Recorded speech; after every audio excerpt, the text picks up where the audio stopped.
كتع كسح كسل. يا ترى ليه مش بنعرف ننطق جملة أمير كرارة في نسل الأغراب؟ ولأنكم كتع كسح كسل كسرتوا حتى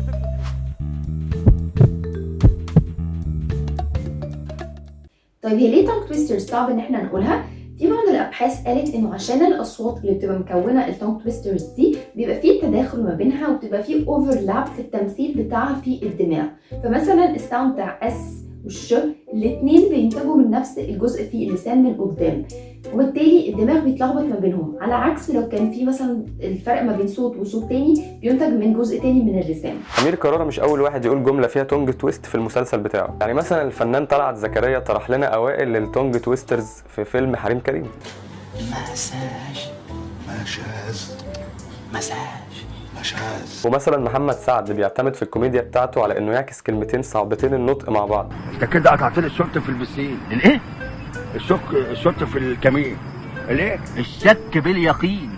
الشك في الكمين. واحمد حلمي في زكي شان. قلت لك بابا يا كاكا. كاكا يا بابا. والسينما الاجنبيه كمان فيها نماذج كتير جدا للتونج تويسترز، وفي شخصيه في مسلسل بوجاك هورسمان مصممه انها طريقه كلامها تبقى بالتونج تويسترز دي.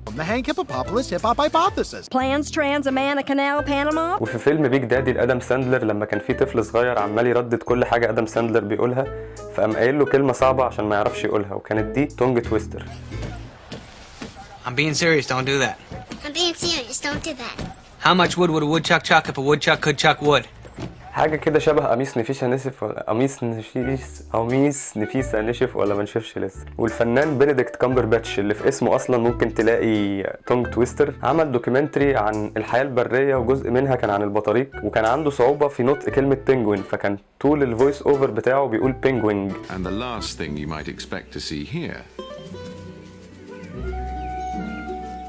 is penguins.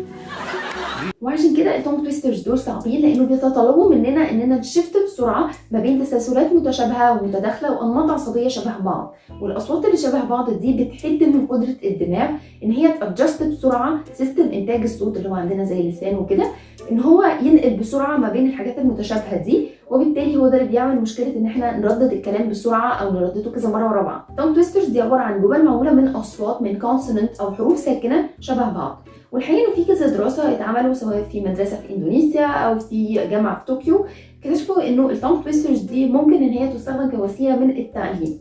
فلو مثلا حسبوا السكور بتاع البرونسيشن او النطق بتاع الطلاب قبل ما يستخدموا التونج تويسترز وبعد ما يستخدموه، ولو ان هو زاد.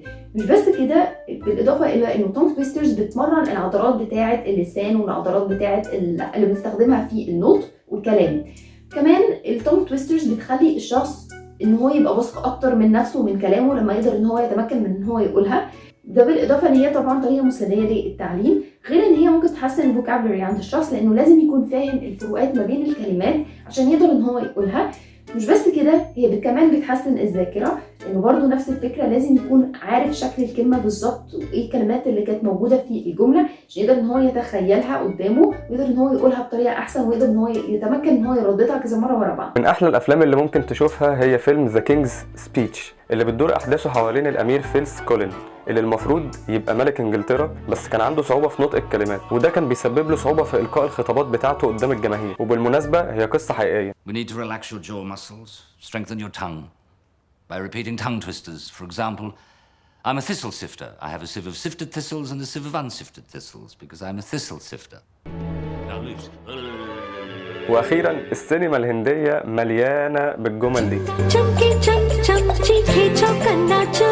ما تنسوش تعملوا سبسكرايب لأمنية على اليوتيوب عشان تعرفوا معلومات وتناقضات طبية ممتعة جدا.